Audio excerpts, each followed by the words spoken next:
Hello and welcome to episode 53 of Rival Banter.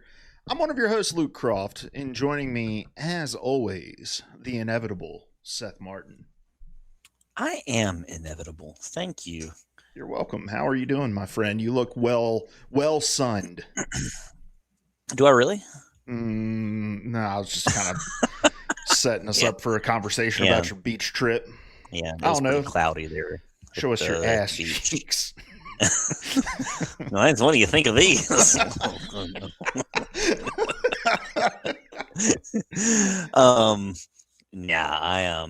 I did go to the beach. It was one of those trips, like it was fun, but like everyone in the family kind of took turns getting sick for like a day to 2 days. So like nobody was really sick at the same time, but just like at some point after day 2, somebody was shitting or throwing up sometimes at the same time. Somebody was out of commission for a long chunk of time. I was like, on my day, I was like, sorry, kids, I would love to go to the beach with you, but I will probably poop in the sand if I'm out there. Like, you don't want your beach friends to see that, do you? Like the kids you meet on the sand, whatever. Like, your dad's pooping. You could poop in the ocean, maybe. Depending on how far out it was pretty cold. It was pretty cold. Oh, that's true. It is still. There weren't many people out there. Yeah. And do you get in the ocean even if it's warm? I do. I love. You're an ocean swimmer. Big time. Yeah, I know it's like it's something that no man should do. It's controversial. No person should do. Like the sea is more powerful than us. I don't think that we belong out there personally. Like it, it's great to stay above the water, but like when you're in their territory, when you're in the liquids, so in the drink, as some might say. So I know it, but I love the feeling at the same time, like the push and pull of the tides. I feel like I'm like a dry naiad, I think is whichever one is the watery goddess thing. One of those mythological figures, just like take me out. I'll be like a grown ass man. Yeah. I'll be a grown ass man out there in the waves, just like drifting, floating on the waves by myself. I like sometimes leave my family in the room and just go out and have a swim. And just I'll have the time of my life out there. Dude, the ocean gives me anxiety. I'll just be looking at it and I just think about there were people that sailed across this shit 500 years ago. And no technology, no cell phones, just the stars. And that overwhelms me because I can't imagine. Well, the good news is you don't have to get that far out there. You can just like take a little dip, get your feet wet. But blink and you miss it, and you're out there because the ocean decided you belonged out there. So, well, you're really at all times, you're at the whims of the universe. And so, I think that my swimming in the ocean is me kind of acknowledging that my fate is not up to me. I like that. All right. Well, this is Rival Banter. We get together every week and talk about all things Marvel Rivals. I'm getting the show going because we have 4 pages of show notes to get through today. Lots and lots to talk about. Big episode. Missed all of y'all last week. Nick Tacto says happy to have you guys back over on Twitch because we stream it live on Tuesdays at 8:30 p.m. Eastern time on twitch.tv/itishoagie. And then we put it out on podcast services everywhere. You can also find us on social media on Instagram and TikTok at Rival Banter, wherever you're watching us. Thanks for listening. Make sure you hit that follow button and like and comment on the episode. Seth, let's jump into some viewer comments from 2 weeks ago. Sorry we were out last week. Seth was out of town. He was on vacation. He was floating in the great abyss. Now it's in the summertime. I'll be out there. Yeah, catch me outside. Just hoping a squid comes by. Well, no, we don't want to tempt. We don't want to tempt fate. Oh, I meant like a sexy squid. Nick Tacto asks in chat, Seth, or just states declaratively, Seth was sunning his cheeks. So, I don't think he was I here at wish the there's the opening of thing the I used to episode. there's the thing I can't do anymore, but like when I was like a teenager, I would do what's called the white whale, which is where you pull your butt out in the pool and you kind of dive under and let your butt surface up like a like a whale cresting Yeah, the waves. That's a crime now for me. true. But if I'm like at a private pool with like my family, I'll like whip it out on them every once in a while. Yeah, They'll be like, "God, it's yep. disgusting." And But it's then your awesome. kids will pick it up and carry on the tradition That's until the end of time. that's what life is about. That's true. Sophie over on TikTok says, thought you were going to say esports bar and thought that was an amazing idea. I'd love to have some drinks and watch people play or have game rooms you can pay to 1v1 in. Probably a dangerous idea mixing drunk people, liquids, and expensive setups, but would be so fun in theory. Kind of Again, like a Dave and Buster's, but for esports or something like that. yeah. Yeah. Yeah, I'd really love that idea. Or even if it's like a bar, just like specific, even if it's not like a bar where you go to play esports, but if it was a bar just to go watch esports, like a kind of like a barcade where you go play, but instead like it's or like a sports bar, it could be an esports bar where people go to watch live or just like televised esports events. I think either of those options would be awesome or a lot of fun. Maybe you can have it both ways, who knows? The liquids thing, when I first read this comment, I was kind of thinking about like us at DreamHack back in November, and like just how like we noticed that they did not sell any alcoholic beverages Mm-hmm. at DreamHack, and that might be part of it. I think it's also like just the crowd in Yeah. general. Like I noticed we went to sit down at the one of the rivals matches and there was vomit in the floor, but there was no alcohol to be found. So like I'm guessing somebody had one too many free Red Bulls, and that tells me everything I need to know about the clientele that we're working with. A lot of those venues don't allow you to have alcohol in for your stuff because when I was working in the melee scene, like all of our events were in conference halls like that. So, and most of them just didn't allow alcohol to begin with. But much like the esports training centers or esports gyms we were talking about 2 weeks ago, esports bars are a thing. They're not like a super common thing, but there's a big melee tournament in San Jose, California every year called Genesis. It's the biggest tournament of the year. And in San Jose, there's a bar called the Guild House. And every night after bracket play, everyone would just go down to the Guild House, play more melee on their setups. They have TVs where you can watch all kinds of different esports. Blast. Drunkest I've ever been has been in the Guild House. But when you're at a melee event, it's just 4 straight nights of drinking yourself under the table at the Guild House. So they exist. Okay. I wish there were more of them. It was a lot of fun. Seth, I would love to take you to a melee tournament at some point just to experience it, because I'm telling you, you and me at Evo. Let's like if it's I know it's not the same. Let's just get out there in the world, buddy. Yeah, but Evo's in Vegas, and Vegas sucks. So we can go to Japan or France. Yeah, there we go. Dennis Burnzot over on Instagram talking about Vanpool or Tank Pool says, the only reason I don't play him is at least on console, the perk selecting is a fucking annoying ass mechanic. Frankly, I'd prefer if he'd auto upgrade or just have set abilities, because having to stop mid-team fight to select a perk on a menu that barely works on console is just super annoying. And doing it every game was even worse. Yeah. Yeah. I mean, I don't play him that much anyway. Yeah, I know you have, so you've probably gotten a little bit more familiar with this mechanic than I am. But I just kind of click. I don't even try to like aim and like pick strategically when I'm doing that. I'm just like, it feels clunky as hell. It's like you're just stopping a fight to read a book briefly. I guess when you play him enough, like you kind of know automatically where everything is in the book, and so you can kind of pick a lot quicker. But yeah, it is like, I mean, it's an interesting mechanic. I don't know that this is like the ideal iteration of this. I imagine it could be something that like evolves or changes maybe later on, or that they try again in a different way with another character maybe. Yeah, I don't know. I'm legitimately almost Lord with Deadpool now. Like that's how much I've been playing him lately, because I've been having so much fun. And I agree that the mechanic itself is really clunky after playing for a bit of time. I think you do get a little bit used to it. What frustrates me more is accidentally opening up the book to spend the points, because on console I feel like it takes forever to put the book back. Mhm. I would love like a set queue for your abilities, because every time I play Tank Pool, it's always basically the same order of unlock every single game, unless there's some sort of situation where I want to like unlock my 2 dashes earlier.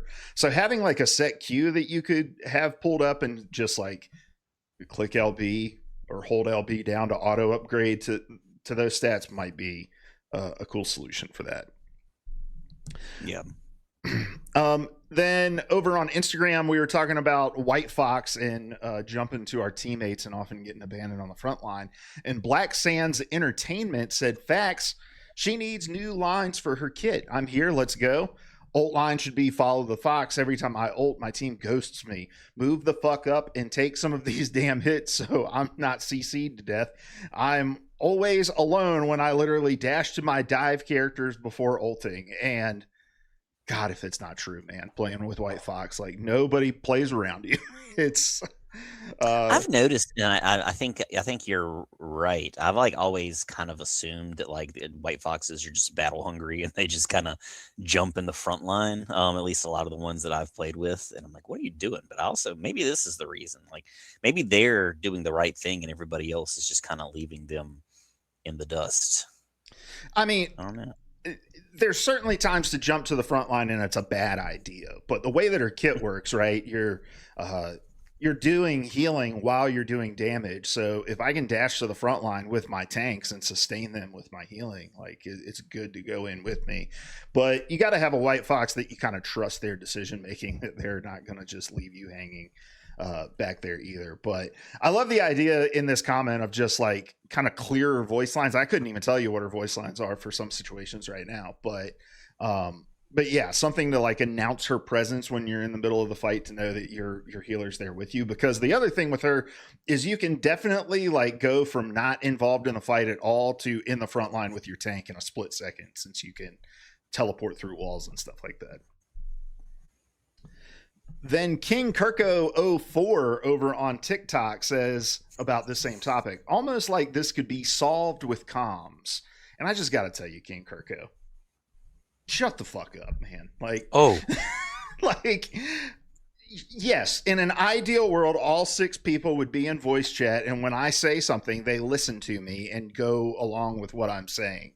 But if you've ever actually logged on to a video game with a headset on, you know that experience is extremely rare. So I don't know, like, what's the point? Of course better comms would help that if everybody was calming, but most people aren't even in voice chat. I rarely join voice chat, so it would fix it in the perfect world, sure.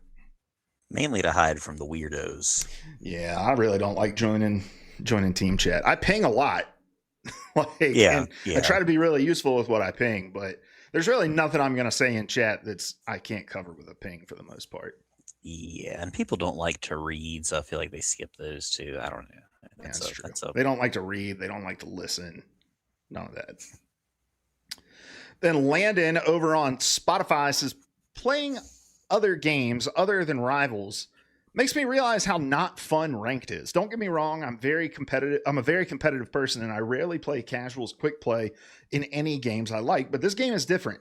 It legit feels like babysitting in ranked. Stop your stupid supports from throwing because their character got banned. Stop your O and huge number Squirrel Girl from complaining about heals. Stop your Black Widow from throwing, etc., etc. I mean, I get that for sure. I wonder kind of what other games Landon's playing, kind of like where you get away from this. Because I mean, I feel like I see people doing dumb things in any cooperative game that I'm playing, even if it's something, you know, like Call of Duty, where you don't really have to be that cooperative just to play the game. But yeah, again, like that's kind of that's the deal with this. I don't know if I would call it not fun, because I feel like even when I'm having struggles like that, I'm still having fun kind of playing the game, unless it's just like everybody's messing up. Like I played a game earlier today, like it was a close match. I just found myself like kind of complaining about my 0 and 4 Iron Man in the middle of a ranked game, and I'm like, what are you doing, buddy? That kind of thing. But I don't feel usually that it's like a across the board, like not fun team experience. But there are definitely those matches for sure. It's easy to kind of get lost in the sauce that way. Yeah, and I tend to get lost in the sauce more than you get lost in the sauce when it comes to that sort of stuff. But I think the thing that makes Rival so weird, I don't know, like in Call of Duty or, games that don't require as much synergy, like, yeah, sure, people are going to throw, but the reason for them throwing can vary so wildly. I feel like the thing with Rivals is there's just specific moments in a game where you can feel the tension that's mounting in the lobby that you're in. Like, think about when a Dom match ends, right? Or a Dom round ends that you just lost. It's the first one. Maybe you got 99 to 0'd and you have a 2-8 Squirrel Girl or something on your team. And you just know going in, somebody's going to talk some shit in the chat, like, and you're just kind of on edge waiting for that moment. You are kind of like having to cradle the fragile egos of 5 other men on your team, men and women on your team, lest they somehow feel slighted and just start throwing the match. Now, I'll do some throwing in quick play, but I don't really throw in ranked. Yeah, I mean, that's a different game altogether, right? Like at that point, you're like ruining somebody's experience when you're doing it competitive because people are like taking their time to try to do the thing. Yeah, I don't like it. Then Anderson Prudencio over on Spotify said, what's the one character you want to play but you can't manage on how to play them? I thought this was a good question, Seth. If you could snap your fingers and be as good as you are with your best character at a different character, who would it be? I think this is a great question too. Yeah. Like I have gotten better. I've talked about it before, I believe, on here. I can play some Gambit now. But I would love to just master his kit, and just kind of like know exactly when to use my cleanse or just kind of like read the room, see it coming, that kind of thing. So like I'm getting there slowly. Not really trying very hard either, but just kind of when I do decide to play him. But I would love to just kind of have him in the bag just automatically, not really have to process or think about it too much.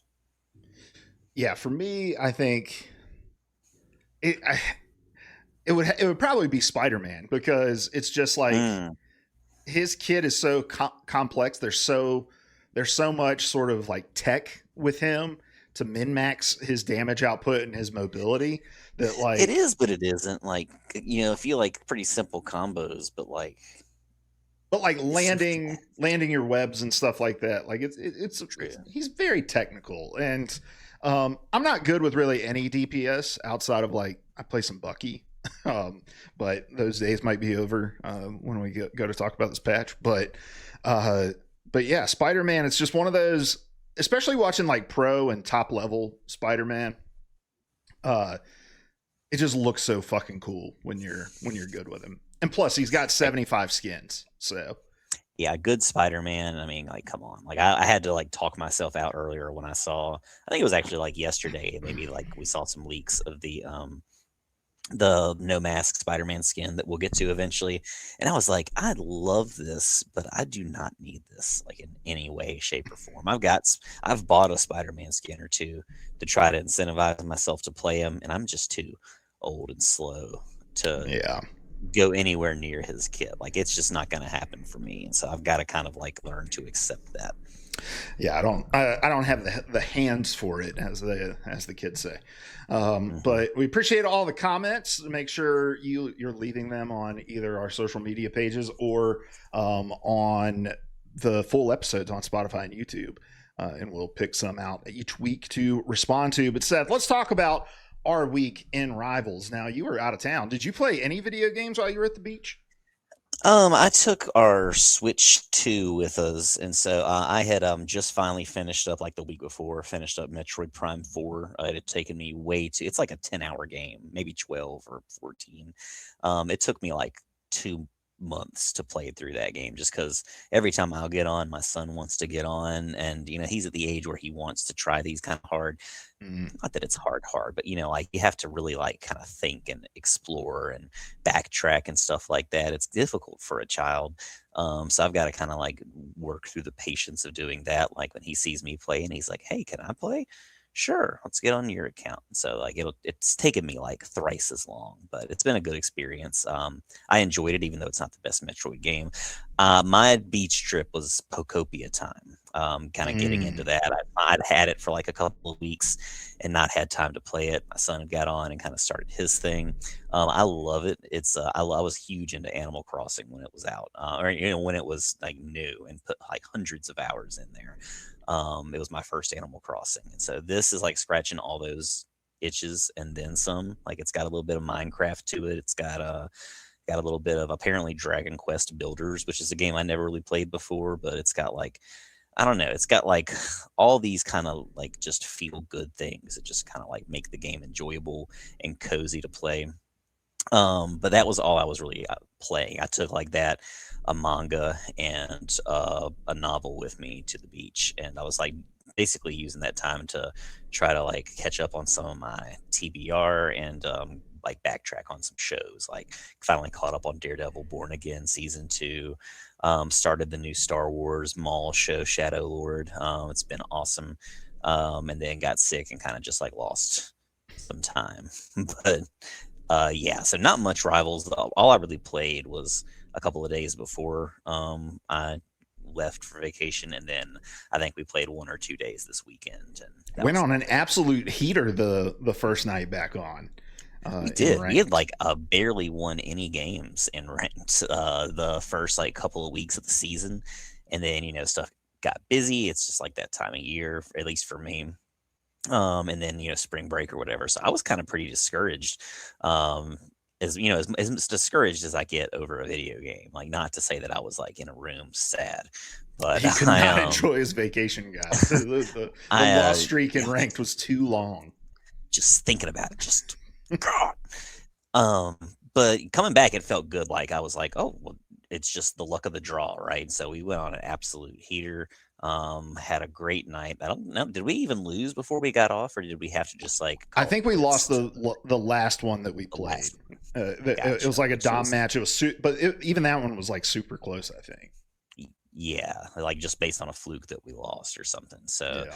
there was that, and then the next night, I think we kind of like the little bit that we've played since then has been kind of hit or miss, like just kind of a mixed bag of win, loss, win, loss, loss, loss, and that's when we get off. So we'd love to play some more. I played 2 matches today while I was at school. We had our last Smash game of the season, first round of our playoffs. We lost. We're out for the season in all of our games, but no worries. We'll get back to it next season. Um, yeah, other than that, that's kind of been my time with Rivals. Really just trying to catch up, and I'm realizing like I'm usually way deeper into the battle pass and challenges and stuff than I am this go round. So, kind of feel like I'm losing time, but not too bad. Yeah, I actually finished all of my rotations of the like big challenge, which is good before the reset this Friday. Um, Mm, I logged on and played a lot of quick play. I'm back to just kind of when I get a few moments and want to play a game or two, I'll hop on and play some quick play, which is nice because for a while there I would only really play like 18v18 if you weren't on, yeah. but I'm kind of back in that spot where I find a character that I'm really starting to like understand and enjoy playing, and so I have a reason to log on and play, and that's been Tank Pool, Vanpool. Um, Motivated by the conversation we had 2 weeks ago, about how great he's looked in pros and stuff, and yeah, I am having a ton of fun with him. Like something has just kind of clicked, understanding how to use like his bubble shield to block heals off of the tanks, and like use his Deadpool in your area ability to like burst down tanks when they get in your face. And yeah, if like a thing or a Hulk is running into you, you can just stack up damage with him.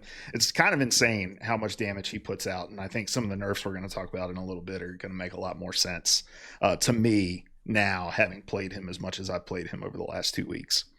But yeah, the rank grind's been fun. I've only played rank when you've been on, but I think we both got to plat, which is good. We haven't played nearly as much as we did last season of ranked.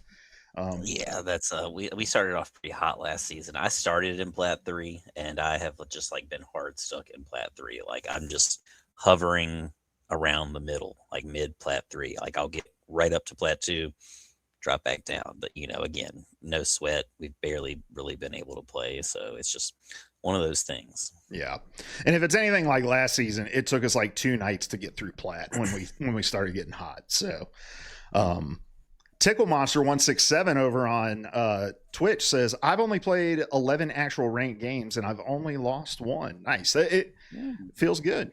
Feels good when you're on.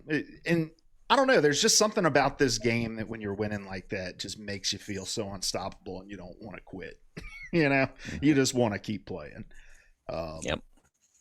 All right. Well, let's move on to everyone's favorite segment, I think. It's Guangguang's Gooner Gallery. Let's talk about some new shop skins that are coming to the game this week. We've got 3 pretty good looking ones, in my opinion. We've got the Black Cat Urban Predator, Spider-Man Peter Parker the Photographer, and the Star-Lit Shadow Blade. Well, what's your thoughts on these, Seth? I like these. The Blade it's pretty cool. Like I said before, the Peter Parker one is just like awesome to me. It makes me want to be a Spider-Man player. The Black Cat, I feel like it's fine, whatever. I see what you're doing, Guangguang. This is you know what you did again, you son of a bitch. She looks like Rogue. Yeah, that's kind of what I'm going. She's got like the same waves in like her bangs or whatever. And then I feel like we've seen this kind of like style of outfit already. Like, who else has this kind of like, I don't know. I don't even know how to describe the outfit exactly, but like midriff out. You're talking about Black Cat's outfit? No, yeah, like who else? Somebody else has something like very similar. I feel. I think too. Magik and Psylocke maybe have pretty similar that kind of thing. Which why not have a Magic set or something? But hold on, real quick. I'm sorry. Let me apologize. Because there's something going on with the OBS. Every time I switch back to our full screen, the Guangguang Gooner's Gallery transition plays. So I'm not going to be showing anything on screen anymore for the rest of the episode, which kind of sucks because there's a lot of cool shit to talk about this week. But go ahead. No, that's all I got. I mean, I like these. There's nothing really that I think I'm going to buy out of these. I'm much more excited for some of the other skins that are coming up that we'll be talking about soon. Yeah, for sure. I don't know, man. I don't play Spider-Man, but given the way that I will just pick up and obsess over a character for a short time, I'm like, is this a skin worth having? Just to have, in case. Because there's not many Spider-Man skins that I look at and I'm like, damn, that's cool. But this one is really cool. I enjoy the unmasked Peter Parker a lot. All right. Well, let's talk a little bit about esports, Seth. Did you get a chance to watch there were no games last weekend, but 2 weekends ago, did you get any chance to tune into any games? I think I watched 0 games that weekend. I saw the notifications pop up. It was just, I never really had a time to sit down.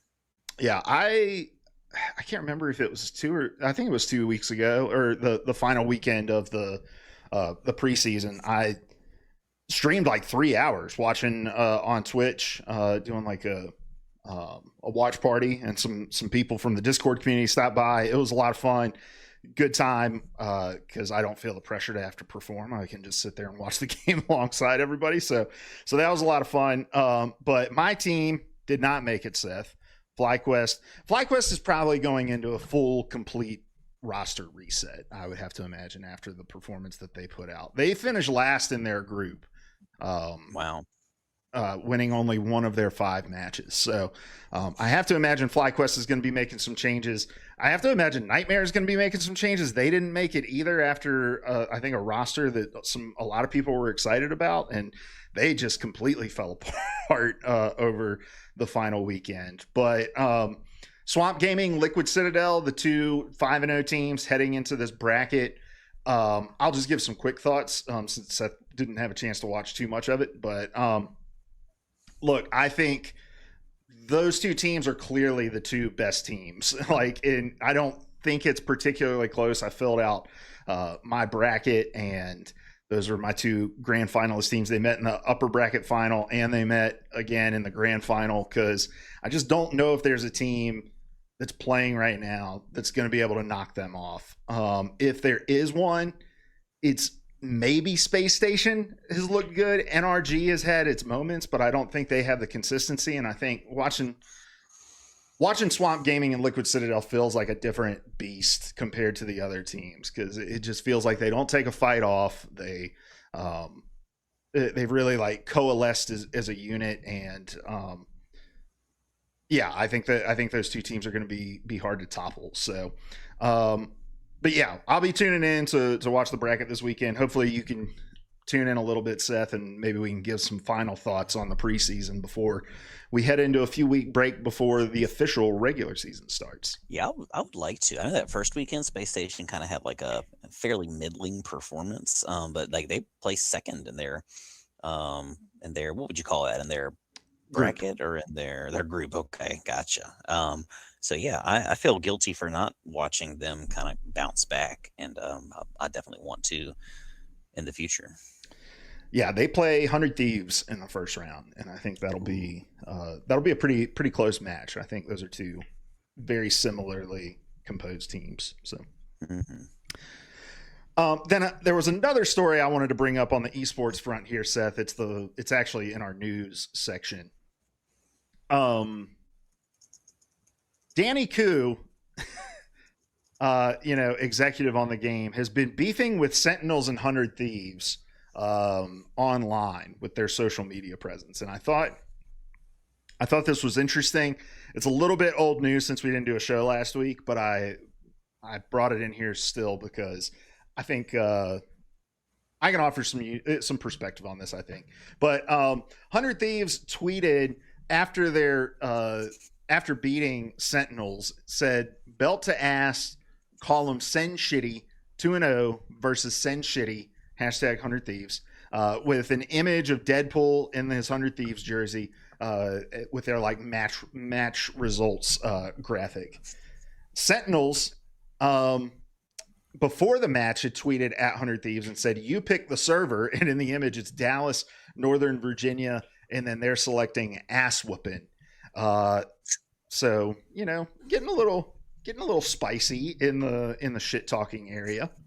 And then Danny Koo says, "Last chance to take this post down," and everybody started kind of dogging on him because it just seemed so teacher in the classroom shutting down all the fun. And then he continues in the replies, because somebody said, "This is so embarrassing." Danny Koo replied to that person and said, "Totally unprofessional. Can't be partners promoting random stuff like this. Should be role models." Seth, what do you make of all this?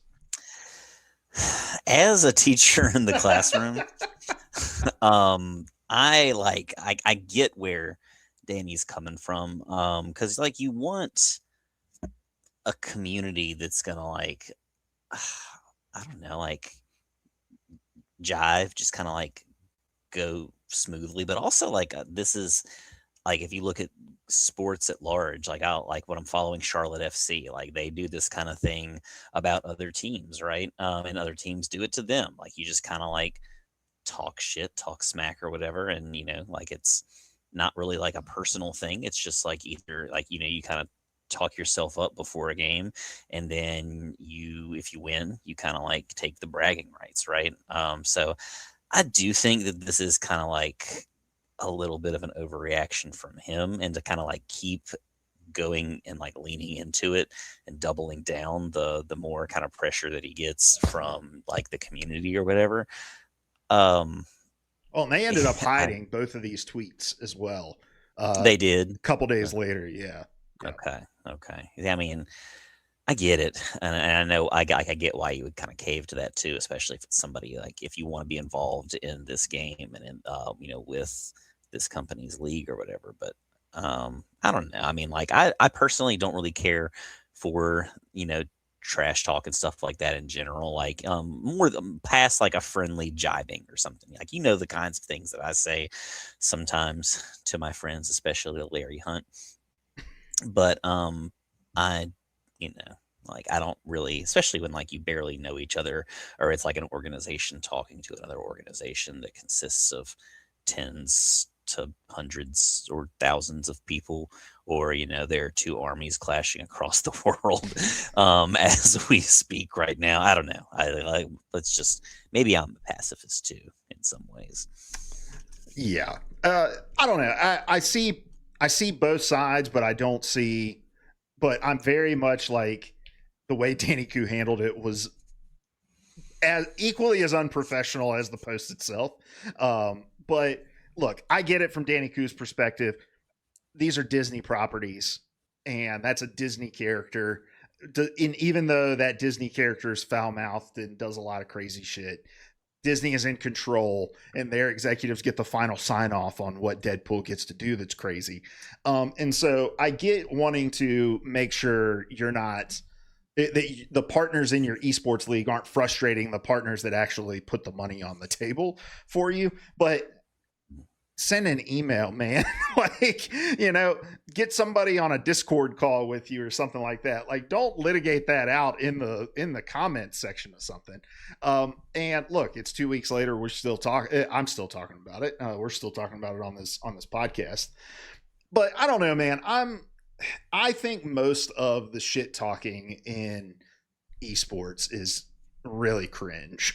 And like when a caster is interviewing a player and is like, what message do you want to deliver to this team that's playing on a server but their computer's 1,000 miles away from you? What kind of shit you want to talk, and it just seems like really, really forced. But I do think that like there's certainly room for this kind of edge and banter. So when I was at Golden Guardians, we were like the worst team in League of Legends. We constantly finished at the bottom of the league.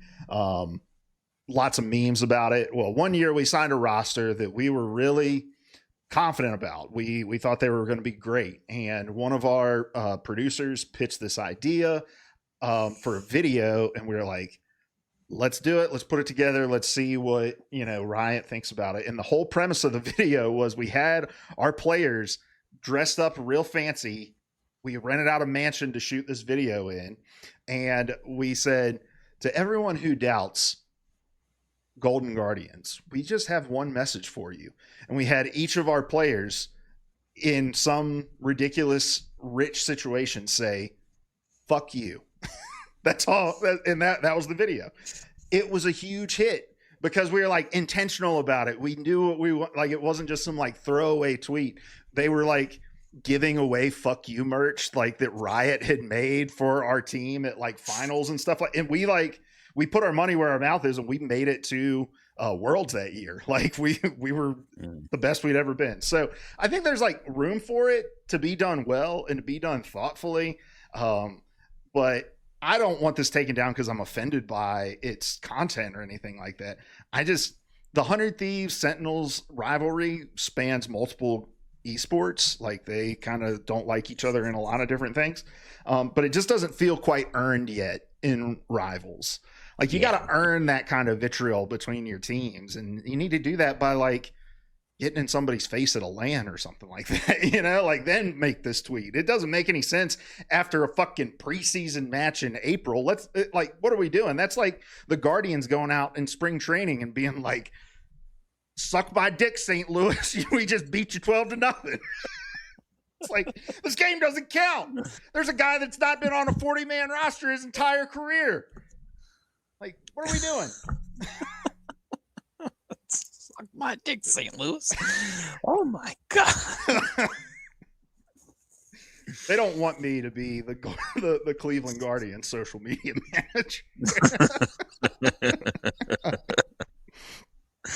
STL, suck that. Long one. One word. I like it. All right, let's move on to a little bit more news before we jump into our topic of the day. Marvel Rivals dev says that the vocal minority won't dictate patches. Says the focus is on fun. This is from fervor.com. Let me just find the direct quote here.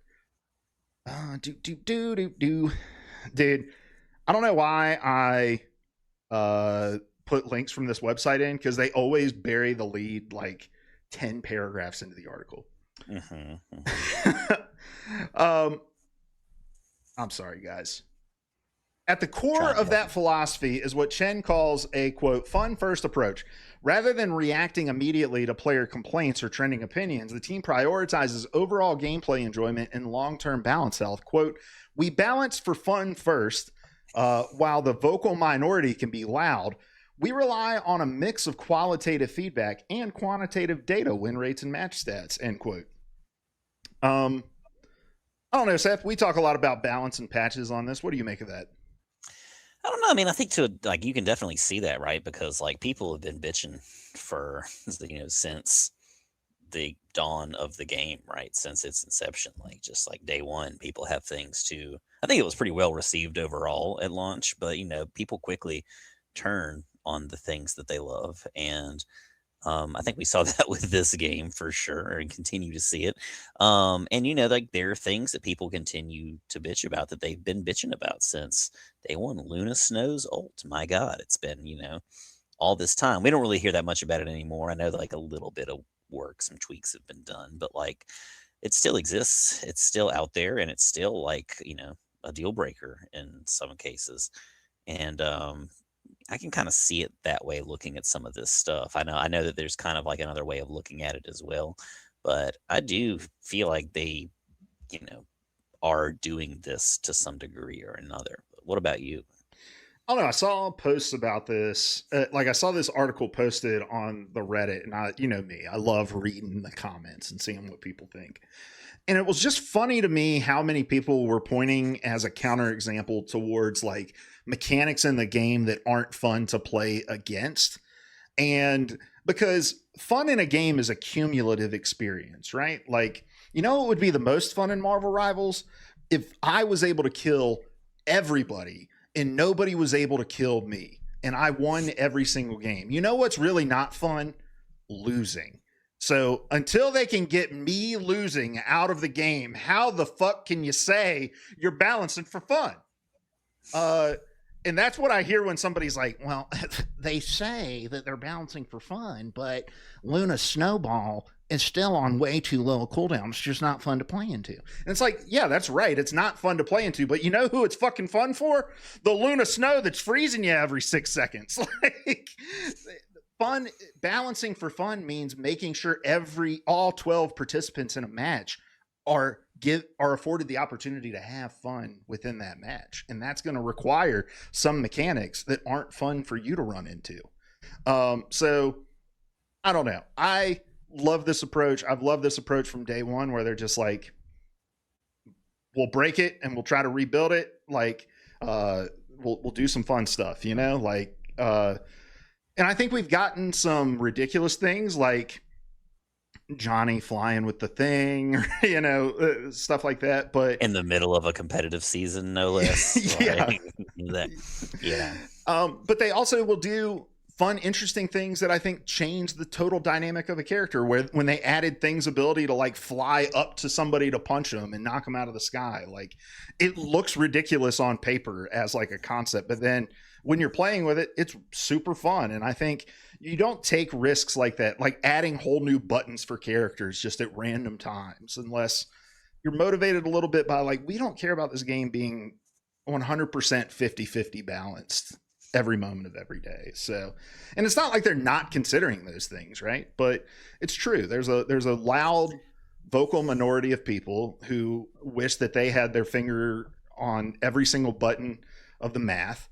And if we were to follow all of their suggestions, the game would be far less fun probably now than or far less fun then than it is now. So Yeah, I am like I think that's like the beautiful thing about the game is that and like from day one, that's like the reason that we haven't had like roll queues or like roll locks, because it's like they want you to be able to respond and react and do things a certain way without feeling like you have to do them this certain way. Like, part of the fun is like trying to figure out what can I do to make this more fun for me. It's kind of like the onus. I love that word. Onus kind of sounds like anus, but whatever. The onus the is anus is on you. Always and forever.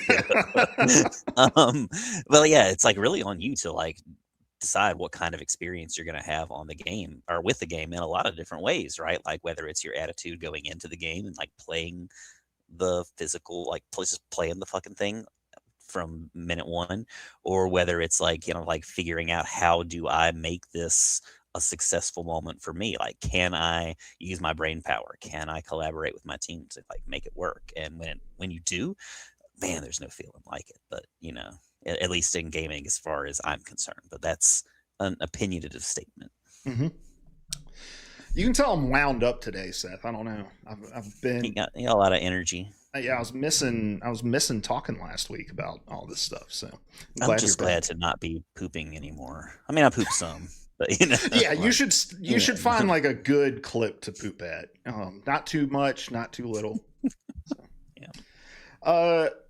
Marvel Rivals creative director says Rivals will become a quote moving anime.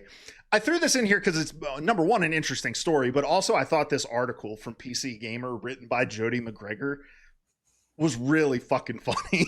So the title of the article is Marvel Rivals creative director says it's going to become a comprehensive Marvel quote moving anime end quote experience. And no, I don't know what that means either. The first paragraph. Go ahead. I absolutely love this because I didn't open this link in the show notes until just now, but I did read like the same story from another outlet. It might have been Polygon or Kotaku or like just some random one that I saw somewhere on social media. But I read that line somewhere else that it's going to become a moving anime experience. And I'm like, it's funny. I did see this like on IGN and it you know how people talk about like sane washing Trump, where like Trump will say something totally batshit and then CNN will be like, Trump promises measured vengeance against Iran's latest attacks. And it's like, no, he said he was going to blow them off the face of the fucking earth. Like, I feel like every article, I feel like every article I saw about this quote was that, except for this one there, where they just straight called out, what the fuck is he talking about? Like, so like at one point, like for at a glance, I feel like I got it. I was like, like, man, they're like, maybe they're like gonna kind of like go all in with like kind of Overwatch style and do like, they kind of do like little animations to set the stage between like for the story between seasons or whatever. And I'm like, maybe they're gonna like take that a step further and like do like some full on like voice acted character stuff, like character development in the videos and all that kind of thing. The thing that like really puts the asses in the seats. But then like the more I read, I think it was the IGN article, if I'm not mistaken, now that you mentioned that I read, the more I read, I was like, what? Double G. What you smoking? What are you talking about? Like, it didn't make me think of what an anime is. Number one, like I was like in my mind, of course, goes to like that style of artistry, right? That he didn't really mention that at all. I was like, it makes me wonder, like, is something lost in translation? And maybe there's something like not correct about thinking it that way, but I'm like, it just makes little enough sense to make me think that like something's mixed up somewhere. Like, yeah. Well, did he say something that like he didn't quite mean it that way? Is that like the wrong term? And like it was like a struggle to kind of like replace it with another. I don't know. Well, let me first read this opening paragraph from the PC Camp because it gets better than just the headline. It says, you may have thought Marvel Rivals was just a weirdly horny hero shooter with that one shark people like in it. Guangguang Chen, creative director for Marvel Rivals at NetEase, that's Guangguang, would like to prove you wrong. As he recently told Fervor, quote, "Our goal is to shift from being just a shooter to a comprehensive Marvel moving anime experience," end quote. Listen, guys, you have to remember that Guangguang isn't a native English speaker. So, and I'm sure doing these interviews are a lot of pressure. Like when you watch his Dev Vision videos, he's clearly just like reading the script. And so I'm sure these interviews put a lot of pressure on him to be able to like put his thoughts that he's likely having in Mandarin into English in order to convey them to the English speaking people that are interviewing him. So I'm willing to just kind of grant that he meant something else and just kind of said the wrong thing. I thought that this was a really funny framing of that thing. And it might be one of those things that once like we see what might be connected to it, it might be like, oh, okay. If I had to guess, I would say, I think he was maybe trying to say it's like an evolving anime experience because I feel like with each Dev Vision video, they spend more and more time kind of talking about the lore behind the character that they're adding to try to keep this universe making like some sort of comprehensive sense from a narrative perspective. So, and I do think they're going to start folding in more elements. They're testing out. We'll get to this in a minute, but they're testing out doing watch parties of media inside of Times Square. Maybe they're working on some of their own short form media that they want to put in there to kind of pilot it. So I can see maybe what he was trying to mean. I just thought this entire write-up from Jody McGregor over on PC Gamer was excellent. It's gold, Jody. I do like because again, at first glance, like a moving anime, like it moves by definition. It's a motion picture. Anime is, yes. That's kind of what my brain went to too when I started to kind of parse through things like that. It's going to be like an evolving like animated experience or something, like kind of just like a constantly developing thing that continues to change and grow, like it already has in a lot of ways. Yeah, for sure. Then the final news story before we jump into season 7.5 stuff, Seth, this is all you right here. So Marvel Legends is taking on Marvel Rivals. So this is Hasbro's Marvel Legends line, right? For the toys. And they are making what appears to be a Punisher, a Moon Knight, a Venom, and a Luna Snow figurine. Take it away. The Spider-Man also in there, and Jeff. They're doing a full 6-stack 222 in there. So nice. I think 4 of them or no, 2 of them are single figures. I think it's Moon Knight and Punisher. Oh, it's not a 222. Yeah, sorry. It's not. It's a 132. Venom solo tanking. Okay. Yeah, you're right. Sorry. So Venom and Jeff, I think, are in a 2-pack. And then Luna and was it Luna and Spider-Man in a 2-pack? Yes, it is. Sorry, I didn't scroll down far enough. It is Luna. Gotcha. And then the Punisher and Moon Knight are standalone, I think, with some accessories, like of course a gun for Punisher. Moon Knight's got like interchangeable capes, like he's got his kind of spread crescent moon cape, and then like kind of a more just regular cloak to go over him.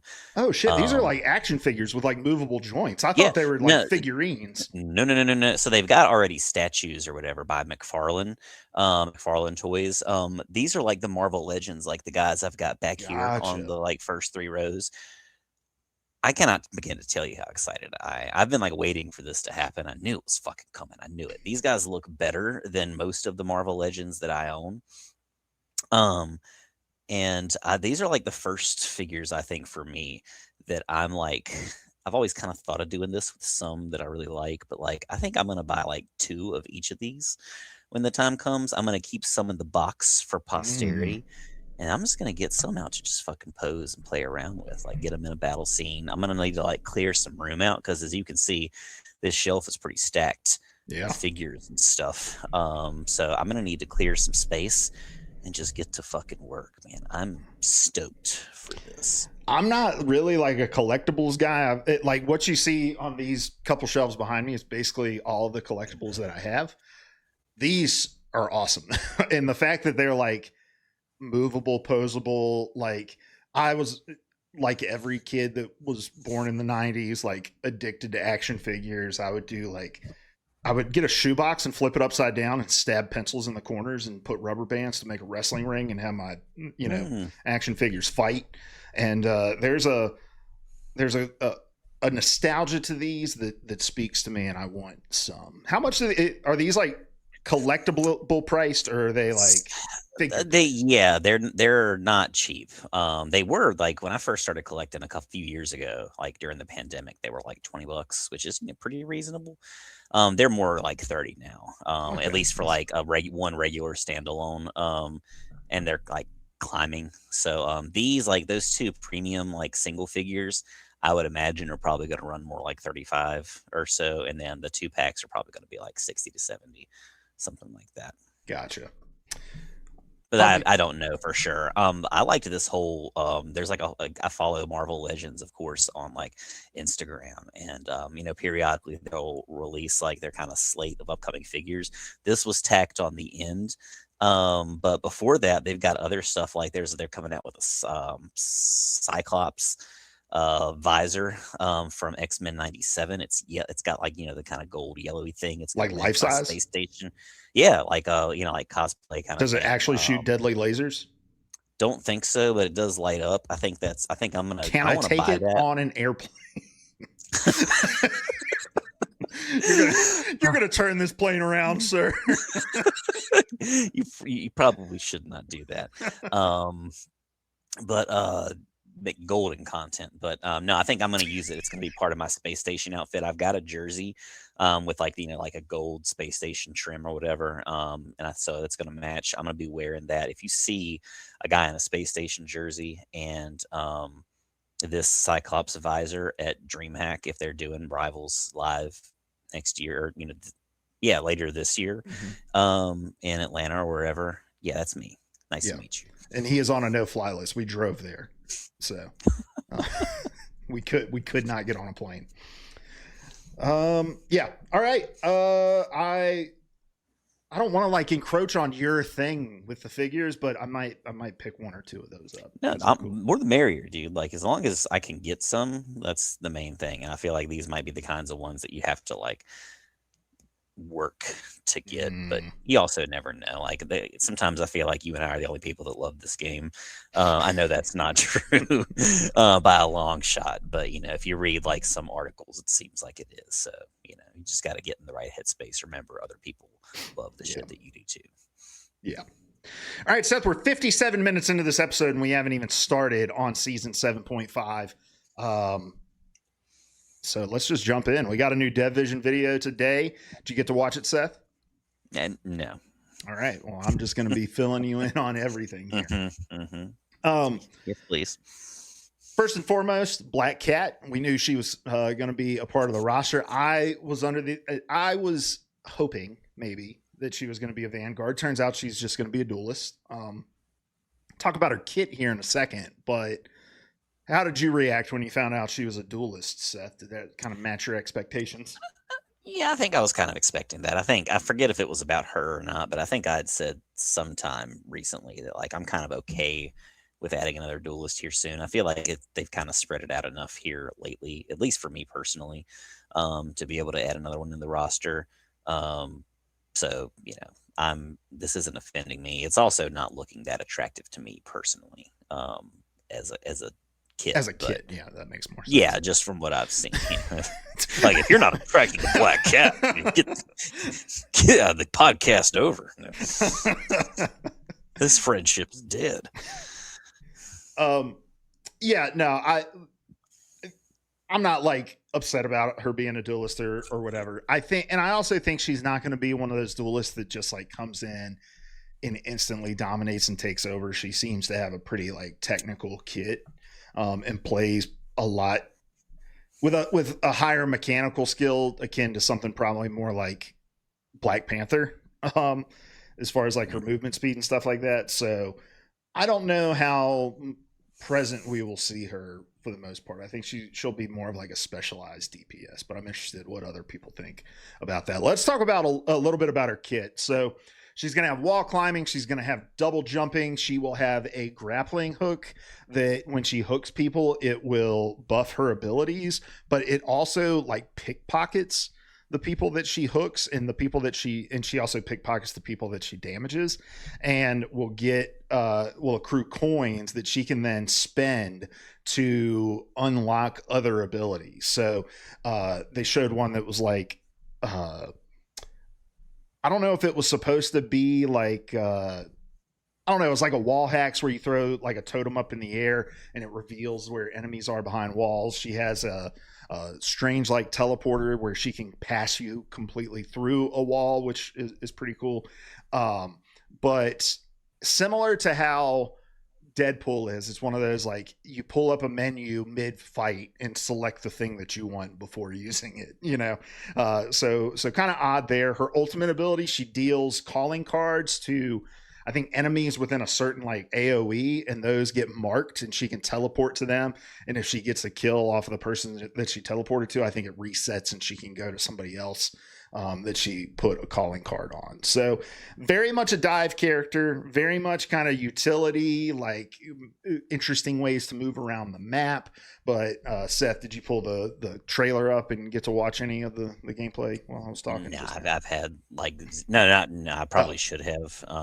No, I just kind of going off the words, the poetry that you put on the show notes. Yes. What do you think? I mean, I'm not, a big BP fan, whether playing as him or against him. So that's kind of, I think, the thing that sours her the most for me right now. Could be wowed, could be surprised or dazzled later. I do think that this sounds like a really complex and like this is kind of like got those Deadpool vibes for me, but like kind of in DPS. I think that like we talked about iterating on that like upgrade system. I think this is like the next level of that. It sounds like to me, at least kind of at a glance. Yeah, you're kind of spending your coins in real time to like select an ability that you want to use at that moment. I don't know. I could do with less of like the full screen menu idea for characters in the middle of a game. I think it makes the game a lot harder to read. I think it makes it really, I mean, basically it's 6 different abilities on top of the base kit that Black Cat already has that you're going to be able to track. But look, I said the same thing about Rogue when Rogue came out, that I thought she would be kind of hard to read on the field in terms of what ability she's stolen. But I think they did a pretty good job incorporating that. So we'll see how it plays out in the game itself. But yeah, I don't personally like the let's take up the whole screen so that you have to select something. Mm-hmm. She will be in a team up with White Fox and Captain America. So she's going to be the anchor. So she'll get the, like universal DPS buff there. White Fox will get like a special boost to her life energy that launches tails into enemies, and it'll slow those enemies and heal any teammates that might be like in proximity of them that they hit, which sounds pretty cool. And then for Cap's going to get a bigger shield that makes his deflections hit scan. So it'll instantly damage whoever the reticle is on, which I think is pretty cool. Sounds like I love this team up because Cap's kind of the perfect person to play alongside Black Cat and White Fox. Like you can dive in together, brawl in the back line together and get out. So I'm very interested in jumping into this team up with you, Seth. As that actually does sound pretty cool, yeah. And I'm always looking for an excuse to play me some Cappy. Yeah, slappy Cappy. I wish you played a little more Cap. I like your Cap. It's fun. Maybe I will. Maybe. All right. Especially if I'm just heel botting on Cloak and Dagger in the back line. Run around, do the things I cannot. Be free. All right. Some other news from the Dev Vision video. New PvE mode, Blood Hunt, coming. It's launching earlier than promised. It's coming out on April 23rd, and apparently Zeong's hairline has been reduced because of this. That was a joke that Double G made. But yeah, it's going to feature 4 boss battles, a new hero progression system, and a brand new loot system as well. So it seems like this is kind of their iterating off of what we got with zombies, and I'm here for it. There's really no direction but up for zombies because it was already great just foundationally, and any improvements that they make, I think, will be welcome. And anytime that like a thing launches early or earlier than expected or planned or whatever, it automatically like sweetens the deal for me, to the point that like I'm sure that people do this already, but like they should probably keep doing that more. Like make me think that it's coming out in October and then give it to me in April, and I'm just gonna just go nuts. Like I'll be here for it. So all of this, yes, please, from me. As someone who works in marketing and gaming, let me tell you something that's overrated. Marketing and gaming, all right? The more shadow drops, the better. I love a good shadow drop. There are games that I would have never thought to play had it not been for a shadow drop. So yeah, I'm all for just dropping shit when it's ready. Because I'm also like, shadow dropping avoids everything, man. It avoids like having to put together a release date trailer. It avoids having to be like, sorry guys, we wanted to release in May, but turns out we're having to push it back to fall. You know, it avoids all that stuff. Like, just show people the cool shit when it's ready to be shown, and then be like, you can play it now. I think there's a counter, or well, they didn't. Never mind. What was that game, High Guard? They didn't shadow drop that, right? No, they revealed that at the Game Awards and then dropped it like a month and a half later. Never mind. I was going to say that's the counter argument. So it was like a pretty quick release from when they announced it or whatever, but it wasn't it wasn't like an Apex Legends style shadow drop. Yeah, I think I am in that case all for them as well. Like, let me give you two examples real quick, Seth, just to solidify you on my side. Number one, Apex Legends was a shadow drop. EA just put that shit out, and it was like in the Super Bowl or something, right? It was in February of whatever year it came out, I think. So it was around then. But yeah, shadow drop that shit. Was the best battle royale on the market for a long time. Some would argue maybe even still is. I don't know. I don't play it anymore. Other one, Hollow Knight. Did you ever play Hollow Knight? Yeah. I never finished it, but I really I appreciated it. I forgot that was a shadow drop. Yeah, too. Shadow drop during a Nintendo E3 showcase, I think. So wow. Rest in peace. Dude, that was the worst. I got into the games industry in 2020. I moved to California in March of 2020. Literally the week before my office shut down for COVID, and I didn't go back in for another 2 years. So fucking excited because in the P3P days, Seth, I know you remember this.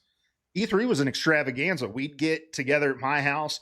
We would record episodes of the show, reacting to all the different showcases. It was great. It was good time. So I was really looking forward to E3 when I finally broke into the industry. And then 2020 rolls around, COVID hits. No E3 that summer, and then E3 just disappeared completely. Killed it. Yeah. Moment of silence. All right, moving on.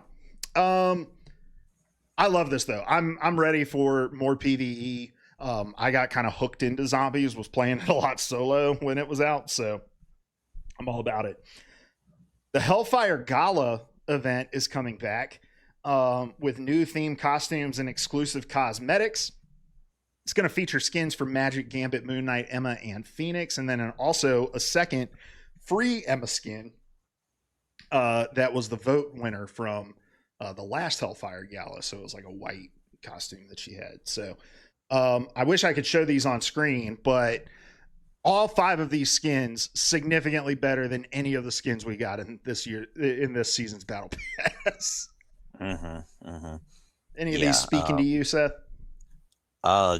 Just about all of them speak to me. I think is this who's in the green right here? Is that Jean Grey? Is that Phoenix? No, I think that's Emma. I think Phoenix is the second one. I thought that was Dark Child. Nah, I don't. Oh, maybe. Oh, you might be right. I think that's Dark Child. No, that's definitely Emma though. The giant shoulder pads, the flowing tails. That's what I thought at first too, but like then she's got like the red hair. She has red hair in the pirate costume too. Well, you said something about a white costume for Emma, the Hellfire Gala. Yeah, I thought she was getting 2 skins. I might be wrong. Maybe. I don't know. we're not a news This ain't a organization. news Whatever. podcast. What do We're you just think? responding to the stuff. But I think the seller for me is this Gambit. My God, that's about as hot as it gets. Like the purple pants, the the tight, the business in the front. He's got this stuff going on. The chest, the kind of like weirdly cut cloak jacket thing with the hood. Seth's getting horny just describing it. Me, my God, I'm gonna have to excuse myself, ladies and germs. I saw a post on Reddit that was like, it was a screenshot of, I can't name all the characters off top, but the post just said, you're about to be able to run a full 2-2-2 comp with nothing but shirtless men. God, I love gender equality. that was the post. And look, that's one thing to Rival's credit.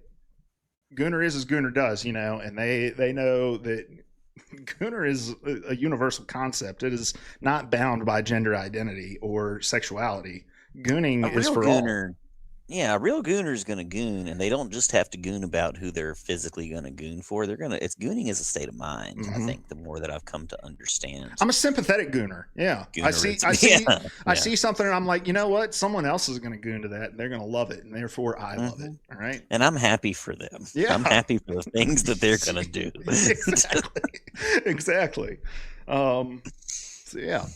We're grown men, by the way. We're full-grown adults. Seth has, a family and like a mortgage and shit. We both have full-time jobs. We have health insurance and go to doctor's appointments. Yeah, I love this though. So they're bringing this event back. The Emma Frost skin is going to be free. So maybe there is only one Emma skin, but they're bringing back the voting too for this event. So you'll be able to vote on who you want to have a 2027 Hellfire skin. That's a long time. I had kind of forgotten about this vote, to be honest with you. And if you would have asked me about it, I'd have been like, didn't they already release the skin for it? I couldn't tell you which one it is, but they had to have closed the book on this. I think that's what makes it like a nice surprise. Like it's one of those things like you kind of forget that it existed, and then when you get it, you're like, oh shit, I remember that. I also love that it's just like a fully bespoke event for Marvel Rivals. It's not like, hey, this is our Chinese New Year event or our Halloween event or whatever. Like they're kind of putting a stake in the ground, and like the Hellfire Gala is just their thing. It looks like they're going to bring back annually, and I love that sort of stuff that we can start looking forward to as a community. So that's cool. Yeah, I would love to see like this become like a real life thing, like kind of bleeding over into the real world, like just where like this week or whatever this period of time is, it's going to be Hellfire Gala week. Go crazy, go wild, throw a party, do something cool in Times Square. Then the Path to Doomsday starts on April 30th. Phase 1 is coming with an asymmetrical PvP mode where you can play as the Avengers versus a supercharged Loki.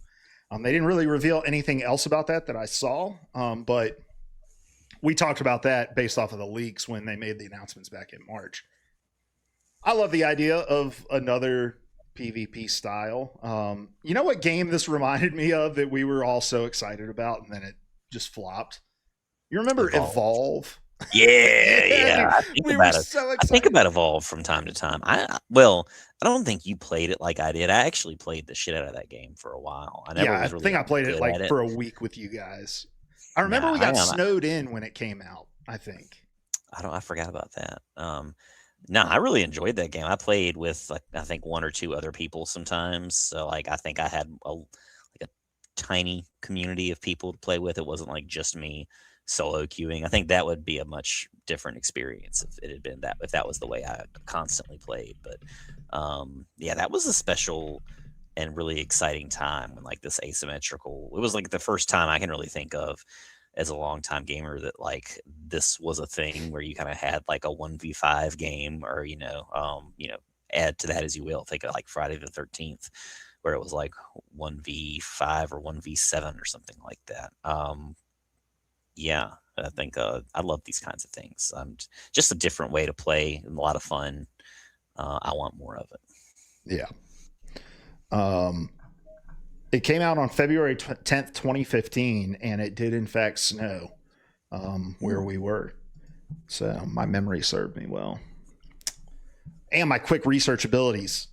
But yeah, this reminds me of that. Like the asymmetrical multiplayer. And I do remember never wanting to play as the monster. Similar to like Dead by Daylight or Friday the 13th. Too much pressure. Too much pressure. I just want to play with a team and be able to blame somebody else if we lose. That's all I'm looking for in a game. That's how I have fun. And if they take that out of the game, it's no fun for me. You're clearly not balancing for fun. Then the final thing, Seth, we got some season 7.5 patch notes coming our way. They are adding a new overall chain CC protection mechanic to ensure combat remains fluid and fair. So if a hero suffers 5.5 seconds of total CC duration or is hit by 6 CC effects within a 7-second window, chain CC protection activates. This instantly purges all active CC effects and grants the hero 30% tenacity for 3 seconds. Then that tenacity is going to scale. There's some other math shit, but essentially what they're trying to do is avoid you switching off thing after the first fight because you've been hit by 6 penny webs and whatever other CC is out there, snowballs, all that shit. What do you think about that, Seth? I'm having a hard time finding the cons to that. That's spoken like a tank main, baby. Yeah, maybe that's just my way of looking at things, but like, yeah, I think, and again, like we've talked about how like it's easy to think of this game as like a rock paper scissors, where like you get that white fox out there when you're playing thing, and you're like, all right, well, I just simply cannot play thing because I'm gonna get CC to death, and that's just one character, right? If you've got more CC coming from I don't know, like Squirrel Girl's little squirrel party thing, if you've got it coming from Scarlet Witch or whatever, then what are you going to do? Like, you've got to change. And so I think this kind of removes some of that rock paper scissors style gameplay in a way that I really like. Now, again, will it feel that great? Will it feel that way? I imagine you would kind of hate this if you're a player that relies a lot on CC, if that's like your whole thing. But overall, I think, yeah, that does kind of like, again, it kind of like leaves it more to the player to kind of like figure out ways to make stuff work. It's not like you're relying on just one type of mechanic to make it work for your team and to win the thing. Yeah. It will make like the Squirrel Girl stacking of her like squirrel party ability, I think, a little less effective. It's kind of a side nerf to like a penny or whatever. But I think overall, it's a good thing. Like Overwatch learned this a long time ago and ended up taking a lot of the hard CC out of the game and replacing it with like slows and grounding effects and things like that. And I think that's one lesson that Rivals didn't really learn from Overwatch. Like, and I don't know, man, like the Luna snowball is a little like, when you get frozen by it and you don't get damaged, you're like, this lasts like an absurd amount of time. But I'm all for anything that's going to kind of increase the fluidity of the game, help, I think, a little more with like skill expression. Cause yeah, there's just certain matchups you can't run like Thing or Hulk into without it just being completely untenable. So having at least a little counterplay to that's good. Then they organize these very strangely. So, we'll do it like we normally do. Vanguard, Emma is getting a little buff. She'll get her ultimate quicker, which I think is a good thing. Penny is getting a reduction to her base health, but the maximum number of cyber webs is going up to 4. The bonus health cap provided by her cyber webs has gone from 150 to 200, and they're also increasing the projectile speed of her main fire. So all that is good to me. If only they would have put just a little bit, maybe a second or two more on the hard CC from her. That would have been nice. And then Deadpool is getting some nerfs to his damage and survivability gains from his gun form ultimate. And this one to me makes sense. So like Banhammer is the long range ultimate that he has, and you get a lot of overhealth from that. And so it's like it was 80 to 60 per hit. It was 80 health every time your banhammer hit. But the whole point of that is like you kind of can launch it from afar, so giving you that overhealth, I think, is not, uh, you know, going to be that big of a deal. It does kind of prevent you from launching that in and then using sword form to go in and rely on the sustain. So it'll change up a little bit of how he's played. But any thoughts on these Vanguard changes, Seth? I mean, we'll see how it goes. The Penny thing, I'm always a little nervous about Penny. She's like one of those. It doesn't take much to make her a monster. Yeah. So we will see with her getting more web ability, but she's also getting a reduction, like a slight base health. So I mean, that's something. Emma, give me more mommy always and forever. I have a hard time like getting my mind around some of the Deadpool stuff sometimes, but that's just me. I just kind of need to see it in action to really like feel how it changes. Yeah, the reduction in the attack speed that you get in Deadpool in your area is gonna feel bad, I think, because you can do like big burst on tanks with that ability, and going from a 60% attack speed buff to a 40% is definitely going to be something noticeable. The Deadpool in your area, is that his sword? No, the Deadpool is it's the blue circle that you can put underneath him. The damage boost. Yeah.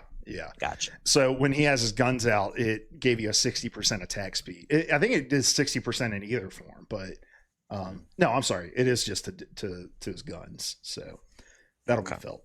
I do get worried with Penny especially when like the note on Penny was that they wanted to make her like more able to play around her like bunkering abilities, and that the way to counter that is just killing her. So I'm with you. I'm always a little nervous about Penny changes because she can be oppressive, but she was never like super oppressive in the 2 generator day. So I don't know. Maybe I don't know, man. She made a lot of people nervous. She was like insta banned in most matches, I feel like, but at least for that time. Yeah.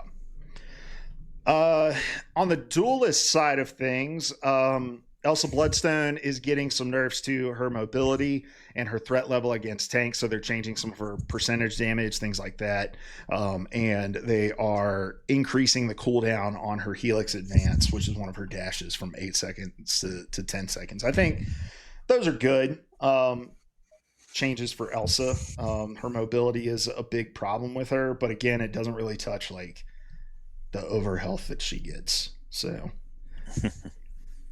I don't play enough Human Torch to understand what this next one is talking about, Seth. I don't know if you had a chance to read this, but I glanced. I think I've played maybe one match of Human Torch in all the time that he's been out since season 1 or whatever. So yeah, he's another one of those like scary characters where it's just like there's so little natural counterplay to a good Human Torch just because of how high up he can do damage from, that it's like you have to be really careful with how you change him around.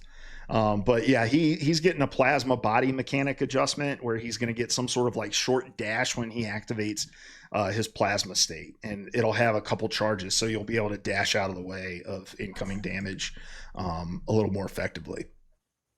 And then they're making some changes to Winter Soldier, saying that he felt more like a bodyguard than a lethal operative, and that was really kind of Winter Soldier's application. He was counter dive, play in the back line, use your trooper's fist to get people off of your healers and stuff like that. They're trying to turn him more into someone who relies more on like hitting your shots than just hitting his abilities. So tons of changes coming to him there. Is he broken? Is he dead?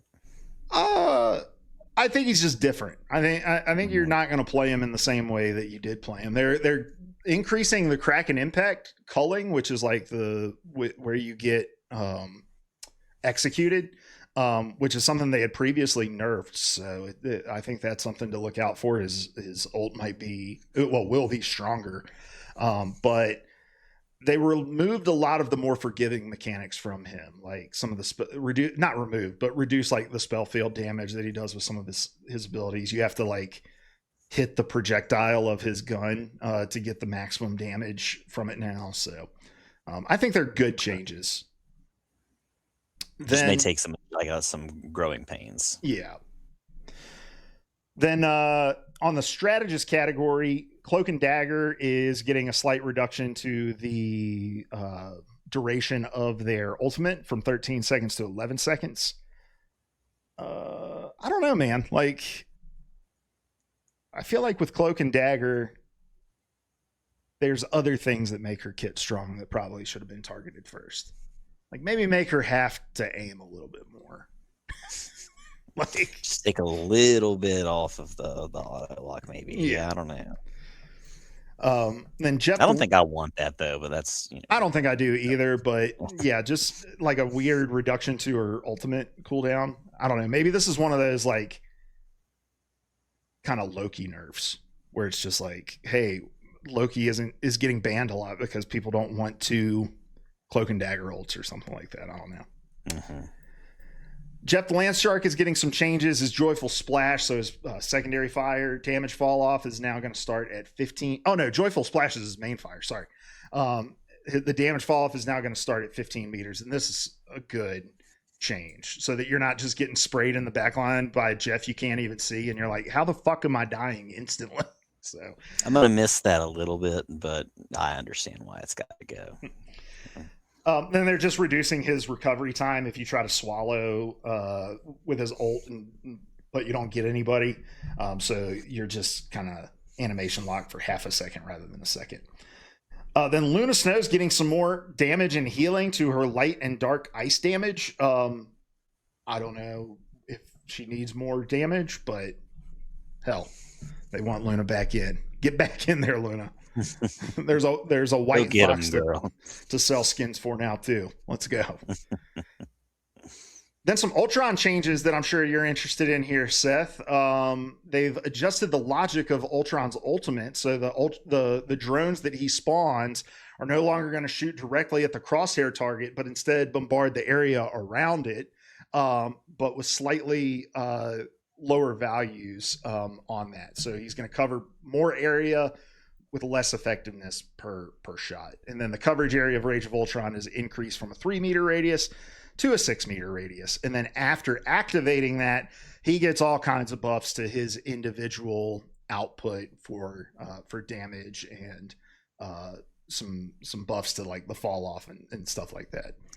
Yeah, I think this is scary in some ways, because like a good Ultron can be like crazy good and like just be a game changer. I mean, our school team has won games just on like somebody kind of like playing Ultron, just kind of going with their gut, and it was like the thing that we needed, whether it was because of his like escapability or whether it was just because of like his ability to kind of like heal from far away, or like, and plus his 2 drones, that kind of thing. So I think this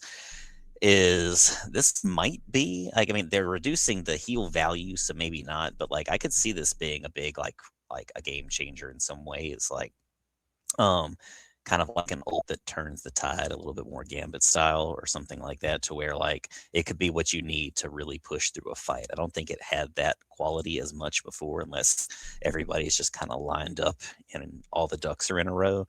I think this could be enough for you to just like get in the back line, and if the spread's enough, you can like really just kind of like let your team push their way in and take over a point, enough to kind of keep a round going. Mm-hmm. So those are all the changes that are going to be in 7.5. There's one other adjustment to a team up, but you guys can look that up on here. But I don't know. Overall, where do you kind of put yourself in excitement level for Friday? I'm mostly excited about I think like the PvE, that stuff coming out, or the new PvP mode, that kind of thing. The Black Cat stuff just doesn't really hook me. I think I'm right now already in the season 8 waiting room, kind of like you were in the season 7 waiting room. There's just not a ton that I'm like excited about other than skins and like kind of Hellfire Gala stuff, and then these kind of 2 new alternative game modes. but I'm still, of course, going to keep playing the game and, trying to adjust and that kind of thing. It's just, there's nothing that's really speaking to me. I'm also kind of in the Cyclops waiting room myself right now. So, bring him out, let him thrive. Let him be a vanguard. Let him be a vanguard. Just a big ass laser shooting hunk. Yeah. I probably would put myself around like a 5 or 6. I'm with you. I'm not like super excited about Black Cat, and it's not going to be like a White Fox situation because it's not in the role that I play either, so it won't like catch on after. But I am excited for the PvE and new PvP modes to come out. I love when Rivals tries new things and expands the offerings of the game. But all right, Seth, this has been a long one. We're at the hour and a half mark, so let's wrap this shit up. We're going to be playing season 7.5. But any parting thoughts for our audience before we depart? No, I don't think so. Thanks for waiting for us. Thanks to all 2 or however many of you are in the live stream watching as of right now. Did I nail it? Is it 2? I don't know what it is right now. Actually, I don't keep the viewer count up. It's better not to know, I think. But it's nice to know that we're out there. I love hearing from people. I feel like we had, maybe it's the 2-week wait, but I feel like we had just like a lot of comments to kind of come back to and look at. So that was nice. So yeah, thank you guys so much as always for watching and helping us to like give us a reason to kind of take time out of our busy nights to do the thing. Yep. Thank you guys for tuning in. Like, comment, subscribe, share with a friend, and we will see you. Oh, join our Discord also. Lots of cool people in there. Join our Discord, and until next time, we love you. Good luck in the games. Good luck on the climb. Goodbye. Goodbye.